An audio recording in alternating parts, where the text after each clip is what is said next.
మామిడికాయను తినేసి టెంకను పడేస్తాం. కానీ టెంకలో ఎన్ని ఆరోగ్య ప్రయోజనాలు దాగి ఉన్నాయో తెలిస్తే నిజంగా ఆశ్చర్యపోతారు. మొదట మామిడి టెంకలోని జీడిని తీసి పొడిగా తయారు చేసుకోవాలి.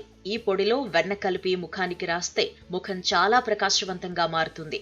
మామిడి టెంక పొడిలో కొబ్బరి నూనె, ఆలివ్ ఆయిల్, ఆవ నూనె కలిపి రాస్తే తెల్ల జుట్టు నల్లగా మారుతుంది.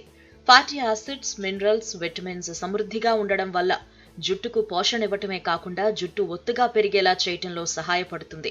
ఈ పొడిలో నీళ్లు కలిపి పేస్ట్ గా చేసి తలకు పట్టిస్తే చుండ్రు సమస్య మాయమవుతుంది. ఈ పొడిలో తేనె కలిపి ప్రతిరోజు పరగడుపున సేవిస్తే ఉబ్బసం, దగ్గు వంటివి తగ్గుతాయి. 1 గ్లాస్ మజ్జిగలో అర స్పూన్ మామిడి టెంకల పొడిని, చిటికెడు ఉప్పును కలిపి తాగితే గ్యాస్, కడుపుబ్బరం, అజీర్ణం వంటి జీర్ణ సంబంధ సమస్యలు తగ్గుతాయి. వేసవి కాలంలో వేడి తగ్గాలంటే మామిడి టెంక పొడి, జీలకర్ర, మెంతుల పొడి మూడింటిని సమానంగా తీసుకుని వేడివేడి అన్నంలో